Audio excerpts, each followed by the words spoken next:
बुद्ध अपने शिष्यों के साथ कहीं जा रहे थे। रास्ते में उन्होंने को वृद्ध व्यक्ति को देखा। वह वृद्ध व्यक्ति कभी जोर जोर से हंसता तो कभी रोता, उसकी आंखों से आंसू बह रहे थे। वह पागल सा प्रतीत हो रहा था। बुद्ध उस व्यक्ति के पास पहुंचे। वह वृद्ध व्यक्ति बुद्धा को देखते ही उनके चरणों में गिर गया और बोला, आपकी सभी कही बातें सत्य है। मैं ही उन्हें नहीं समझ पाया था।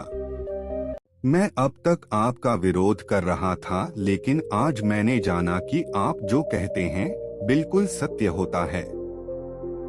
बुद्ध ने उस वृद्ध व्यक्ति के आंसू पोंछे अपनी झोली से भोजन निकाल कर दिया। वह वृद्ध व्यक्ति बहुत भूखा था। उसने भोजन लिया, भोजन खाने लगा। भोजन के हर निवाले कर साथ वह कभी रोता कभी हंसता है। यह सब कुछ बुद्ध के शिष्य भी देख रहे थे। बुद्ध के शिष्यों ने बुद्ध से पूछा, है बुद्ध, इन महानुभाव को क्या हुआ है? क्या इनका मानसिक संतुलन सही नहीं है? बुद्ध मुस्कुराए और बोले, उन्हें ज्ञान की प्राप्ति जाओ और उनसे ज्ञान प्राप्त करो। वह शिष्य उस व्यक्ति के पास पहुंचा और बोला, है महानुभाव, मैं आपके हंसने और रोने का कारण समझ नहीं पा रहा। क्या आप मुझे बता सकते क्या कि आप ऐसा व्यवहार क्यों कर रहे हैं? वह व्यक्ति बोला, कुछ वर्षों पहले मैं महात्मा बुद्ध से मिला। मैंने उनके उपदेश सुने, लेकिन तब मुझे उनके उपदेश बेकार लगते थे। मैं समझता था कि जीवन जीने के लिए उनके उपदेश उपयोगी नहीं हैं। मैंने बुद्ध की किसी बात को नहीं माना। यहाँ तक कि मैंने लोगों के साथ मिलकर उनके विरुद्ध षड्यंत्र भी रचे ताकि लोग उनके बहकावे में न आए। मुझे याद है, बुद्ध ने अपने उपदेश में कहा था, अधिक धन संग्रह करना दुख को बढ़ावा देता है। उन्होंने कहा था कि नशा नहीं करना चाहिए, झूठ नहीं बोलना चाहिए, लेकिन यही तो मैं करता था और इसी में मुझे आनंद आता था। धन का संग्रह करना, अधिक से अधिक मदिरापान करना, झूठ बोलकर व्यापार बढ़ाना। इसलिए बुद्ध की बातें मुझे अच्छी नहीं लगती थी, लेकिन मैं यह देखता था कि बुद्ध की बातें मानने वाले लोग बड़े खुश हैं। हालांकि इनके पास कुछ ज्यादा नहीं है, लेकिन वह हमेशा खुश दिखाई देते हैं। इस कारण उन लोगों के प्रति मेरे मन में ईर्ष्या भी उत्पन्न हुई। इसी कारण मैं रो रहा हूँ कि यह बातें मुझे पहले समझ क्यों नहीं आई। आज मेरे पास समय नहीं है। मैं वृद्ध हो गया है, तो आप यह बातें ही मेरी समझ में आई है। हंस इसलिए रहा हूँ कि यही गलती तो लोग कर रहे हैं और उन्हें भी नहीं पता कि वह गलती किए जा रहे हैं, और वह भी मेरी तरह ही अपने अंतिम समय में यह बात समझेंगे और पछताएंगे कि शायद वह मैं पहले ही इन बातों को समझ जाती। मुझे याद है कि बुद्ध ने कहा था, जैसे हमारे विचार होते हैं वैसे ही हम बन जाते हैं। शिष्य ने कहा, आपने जो ज्ञान प्राप्त किया आप उसे हमारे साथ साझा करेंगे। ऐसे ही हम सभी की ज्ञान वृद्धि हो सके और हम भी जीवन की गहराइयों को समझ सके। व्यक्ति बोला, आप तो महात्मा बुद्ध के शिष्य हैं। बुद्ध के समान जीवन की गहराइयों को किसी ने नहीं समझा। आपको जो ज्ञान बुद्ध दे सकते हैं, मैं नहीं दे सकती। फिर भी जो मैंने समझा है, मैं आपको अवश्य बताऊंगा। जीवन के अंतिम पड़ाव पर आकर मैंने यह जाना, सभी मनुष्य एक प्रतिस्पर्धा में शामिल है। वह दौड़ रहे हैं एक दूसरे से आगे निकलने के लिए। यह दौड़ बचपन से ही शुरू हो जाती है। जब मैं छोटा था तो मैं अपने मित्रों से आगे रहना चाहता था। मैं चाहता था कि मेरे पास उनसे ज्यादा खिलौने हों, उनसे ज्यादा अच्छे कपड़े हो।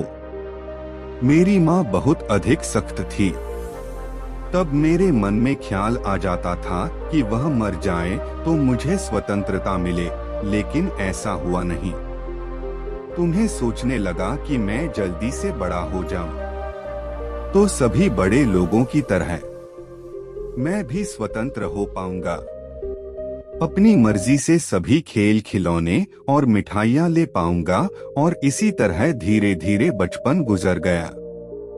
युवा हुआ तो सभी खिलौने और मिठाइयाँ व्यर्थ लगने लगी, लेकिन दौड़ अभी भी जारी थी। अब मैं अपने मित्रों से ज्यादा धन कमाना चाहता था ताकि मैं अच्छे कपड़े पहन सकूं, अच्छा घर बना सकूं और उन्हें दिखा सकूं कि मैं उनसे अधिक सम्मानित व्यक्ति हूं। इसके लिए मैंने षड्यंत्र रचे, झूठ बोला, धोखा दिया, लेकिन यह सब करते समय मुझे कभी एहसास ही नहीं हुआ कि मैं कुछ गलत कर रहा हूँ।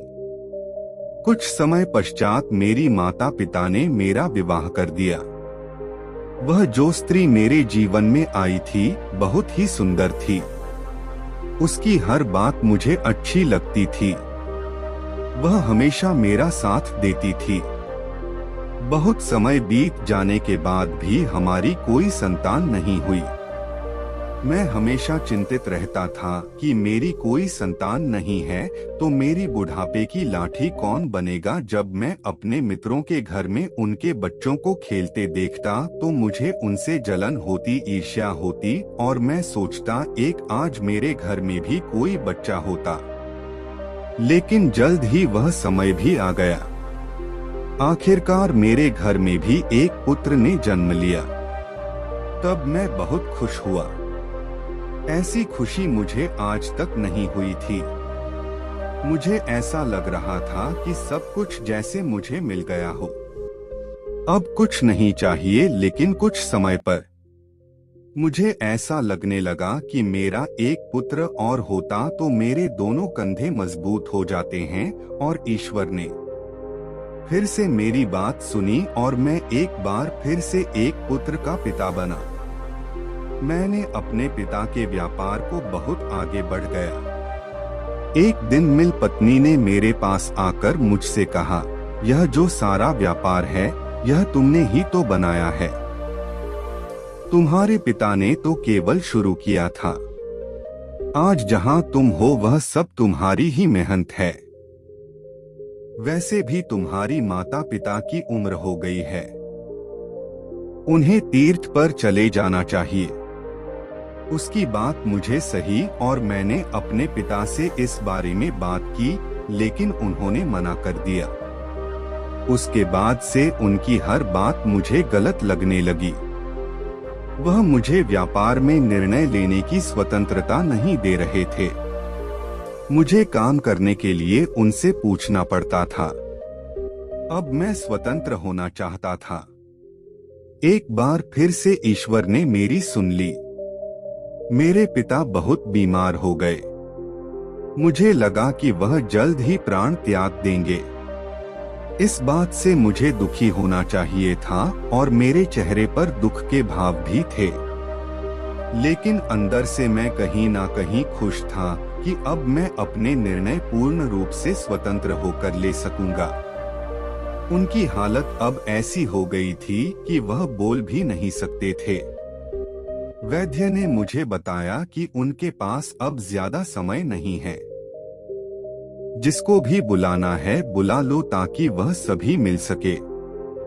मेरे पिता को इसी अवस्था में 6 दिन से ज्यादा हो गए। मैं अपने पिता से मिलने गया। तब मेरी पत्नी भी पीछे से आई और मुझसे बोली, सभी लोग तो तुम्हारे पिता से मिलकर चले गए हैं, यह अभी किसका इंतजार कर रहे हैं? यह मरते क्यों नहीं हैं? अपनी पत्नी की सभी बातें मुझे अच्छी लगती थी। वह अच्छी औरत थी, सही बात करती थी। उसकी कोई बात मुझे कभी गलत नहीं लगी, तो मुझे भी लगने लगा कि ऐसी अवस्था में पड़े रहने से अच्छा है कि वह मर जाएं ताकि उन्हें इस जीवन से मुक्ति मिले। अगले दिन जब मैं उठा और अपने पिता की कमरे में गया तो मैंने देखा कि मेरे पिता की मृत्यु हो चुकी है। मेरी माँ उनके सिरानी बैठी रो रही है। मेरी आंखों में आंसू आ गए और मैंने निर्णय लिया कि मैं अपने पिता की अंतिम यात्रा को बहुत ही भव्य तरीके से निकाल लूंगा ताकि सब देख सके कि मैं अपने पिता से कितना प्रेम करता था, और मैंने यही किया। मैंने अपने पिता की अंतिम यात्रा बहुत ही भव्य तरीके से निकाली। सभी लोग अचंभित थे। आज तक उन्होंने ऐसी भव्य यात्रा नहीं देखी थी और मैं अंदर ही अंदर बड़ा प्रसन्न था। खुशी से झूम रहा था कि लोग मेरी प्रशंसा कर रहे थे, लेकिन चेहरे पर दुख के भाव दिखाने पड़ रहे थे। इसके बाद पूरे व्यापार पर मेरा एकाधिकार हो गया। सभी निर्णय मैं लेता था। मैंने बहुत धन इकट्ठा किया। इसके लिए मैंने हर तरकीब लगाई, वह सब कार्य किया जो धन कमाने के लिए किया जा सकता था। धन की हवस बढ़ती जा रही थी। ज्यादा से ज्यादा धन इकट्ठा कर लेना चाहता था। मैं अपने नगर का सर्वश्रेष्ठ और धनी व्यापारी बन गया। धीरे धीरे मेरे दोनों पुत्र युवा हो गए और मैं बुढ़ापे की तरफ चल निकला, लेकिन दौड़ अभी भी जारी थी। मैंने अपने दोनों पुत्रों का विवाह बड़े व्यापारियों की पुत्रियों से किया था ताकि मेरे व्यापार को बड़े से बड़ा लाभ हो सके। धीरे धीरे मेरी उम्र बढ़ती चली गई और बुढ़ापा आता चला गया। एक दिन मेरी पत्नी भी मुझे छोड़कर चली गई। तब पहली बार मुझे किसी के जाने का एहसास हुआ। जीवन में खालीपन सा आ गया। तब मैंने पहली बार बुद्ध के बारे में सुना और मैं चुपचाप बुद्ध के उपदेश सुनने के लिए आश्रम जा पहुंचा। लेकिन बुद्ध के उपदेश मेरे विचारों के बिल्कुल विपरीत थे। वह मुझे पसंद नहीं आए। वहां ऐसे बहुत से लोग थे जो बुद्ध के विचारों से सहमत नहीं थे। वह सभी लोग मुझे अपने शुभचिंतक लगे। उनके और मेरे विचार एक जैसे थे। कुछ समय पश्चात मैं बीमार पड़ गया। धीरे धीरे मेरी बीमारी बढ़ती चली गई। मैंने बिस्तर पकड़ लिया। अपना इलाज में मैंने बड़े से बड़े वैद्य को लगाया, लेकिन कोई फायदा नहीं हुआ। और एक दिन मेरा बड़ा पुत्र मेरे पास आया और मुझसे बोला, पिताजी, आपसे व्यापार अब संभल नहीं रहा। अब बहुत बीमार रहने लगे हैं। अब आप आराम करें। मैं सारा व्यापार संभाल लूंगा। छोटे भाई की आप चिंता ना करें। मैं उसे भी संभाल लूंगा। आप सारा व्यापार मेरे ही नाम कर दें। मैंने उससे कहा कि बेटा, अभी मैं मरने वाला नहीं हूँ। कुछ दिनों में स्वस्थ हो जाऊंगा। उसके जाने के बाद मेरा दूसरा छोटा बेटा मेरे पास आया और बोला, पिताजी, आपका स्वास्थ्य सही नहीं रहता। आप जानते हैं कि बड़ा भाई नशा करता है। वह व्यापार ठीक से नहीं चला सकते। आप पूरा व्यापार मेरे हाथ में दे दे। इसे मैं आपकी तरह ही आगे ले जाऊंगा। मैंने अपने पुत्र से कहा, पुत्र, मैं अभी मरने वाला नहीं हूँ, केवल बीमार हूँ। अभी तो मुझे जीना है, लेकिन इस बार ईश्वर ने मेरी नहीं सुनी और मेरी तबीयत और अधिक बिगड़ती चली गई। और वैद्य ने मेरे पुत्र से कहा, मेरे पास समय बहुत कम है। सभी रिश्तेदारों को बुला लो ताकि वह मुझसे मिल सके। यह सुनकर मेरी बहुएं रोने लगी। मेरे दोनों पुत्र भी अपने रिश्तेदारों को बुलाने के लिए पत्र लिखने लगे। पहली बार मुझे एहसास हुआ अपने पिता की बेबसी का। अभी मैं जीवित था, लेकिन मेरे सामने ही मेरी मृत्यु का खेल चल रहा था। सभी ने मान लिया था कि अब मैं जीवित नहीं रहूंगा। धीरे धीरे रिश्तेदार आने लगे। कभी वह मेरे पास आते और रोते और कहते, आपके बिना हमारा काम कैसे चलेगा। आपके बिना तो हम बर्बाद हो जाएंगे और मैं सोचता था कि अभी तो मैं जीवित हूँ। यह मुझे जीवित ही क्यों मार रहे हैं और जो भी आता है यही कहता है कि आपके बिना मेरा काम कैसे चलेगा। सभी लोग स्वार्थी हैं। मैं मर जाऊंगा। उन्हें इस बात की चिंता नहीं है। उन्हें इस बात की चिंता है कि मेरे बिना उनका कार्य कैसे चलेगा। अब तो मेरे दोनों पुत्र मेरे ही सामने व्यापार के बंटवारे को लेकर लड़ झगड़ रहे थे। उनकी पत्नियां भी इनके साथ ही झगड़े में साथ दे रही थी।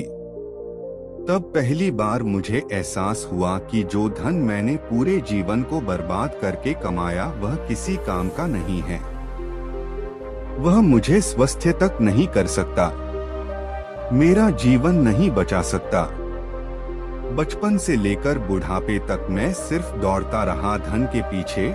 इसके लिए मैंने ना जाने कितने घरों को बर्बाद किया, कितने लोगों की हत्या करवाई, कितने लोगों को लूटा केवल इसलिए कि एक दिन तो है, अब कुछ यही रह जाएगा। इसका तो एहसास ही नहीं था मुझे।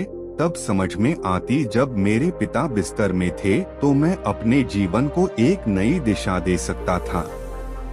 मेरे जाने के बाद भी लोग मुझे याद रखते हैं, ऐसे कार्य कर सकता था। लेकिन अब तो मेरे पास समय नहीं है। मैंने दोनों पुत्रों को अपने पास बुलाया और उनसे कहा, मेरी अंतिम यात्रा कैसे निकालोगे? मेरे बड़े पुत्र ने कहा, पिताजी आप सारा व्यापार मेरे नाम कर दें तो मैं आपकी अंतिम यात्रा सबसे अधिक भव्य तरीके से निकाल लूंगा, ताकि लोग देख सके कि आप इस नगर के सर्वश्रेष्ठ व्यापारी हैं। तब छोटे पुत्र ने कहा, पिताजी आप मुझ पर भरोसा करें। आपकी अंतिम यात्रा में ऐसे निकालूंगा कि यह पूरी दुनिया बड़े से बड़े राजा देखकर क्यों चौंक जाएंगे और आपको सदियों तक याद रखेंगे। और यह कहकर दोनों भाई आपस में फिर से लड़ने लगे। मैं चारों ओर देखता रहा, यह सब मैंने बनाया और अब छूटता है। सब कुछ जो मेरा था मेरा ना रहा। कई लोगों को मरते देखा, अपने पिता को, अपनी माता को, अपनी पत्नी को, अपने मित्रों को, सब वही शमशान जाते हैं और खत्म हो जाते हैं। सबके साथ मैं गया, लेकिन कभी ख्याल ही नहीं आया कि कोई मुझे भी यही लेकर आएगा। अभी तक लगता था कि मैंने पूरा जीवन बहुत कामयाबी से गुजारा है, लेकिन अब लगता है कि मैंने तो जीवन की शुरुआत ही नहीं की, पता नहीं किस चीज में उलझ गया। बचपन से उलझा तो बुढ़ापे तक उलझा ही रहा। अब आखिरी समय पर कुछ समझ में आया, लेकिन अब समय नहीं है। यह कहकर वह बुजुर्ग चुप हो गया और महात्मा बुद्ध के पास आकर बोला है, हे महात्मा बुद्ध, मैंने तो अपना पूरा जीवन बर्बाद कर दिया। क्या बचे हुए कुछ क्षणों में मुझे आपसे कुछ मिल सकता है? बुद्ध ने कहा, अपने जीवन का एक बड़ा हिस्सा भले ही तुमने अज्ञानता में गुजार दिया, लेकिन ज्ञान का एक क्षण भी बड़ा होता है। तुम्हारे पास अभी भी जो समय है वह ज्ञान से पूर्ण है। अब जो भी तुम्हें मिले, चाहे सांसें या मृत्यु, स्वीकार करो। पूर्ण होकर देखो, जो जीवन बीत गया उसका दुख ना करो। वर्तमान पर केंद्रित हो जाओ। जो तुम्हें मिल रहा है उसे स्वीकार करो। जितना रहस्य जीवन में है, उसे बड़ा रहस्य मृत्यु में है। जो खुशी जीवन दे सकता है, उसे बड़ी खुशी मृत्यु दे सकती है। केवल पूर्ण रूप से देखना, एक ही क्षण को देखना। दुख मत करना, भूतकाल को भूल जाओ। भविष्य की चिंता जो है उसे छोड़ दो। अभी जो इस समय में है, इस समय के साथ एकाकार हो जा। फिर जागृति तुम्हें आई है। यही जागृति, यही ज्ञान तुम्हारी सहायता करेगा।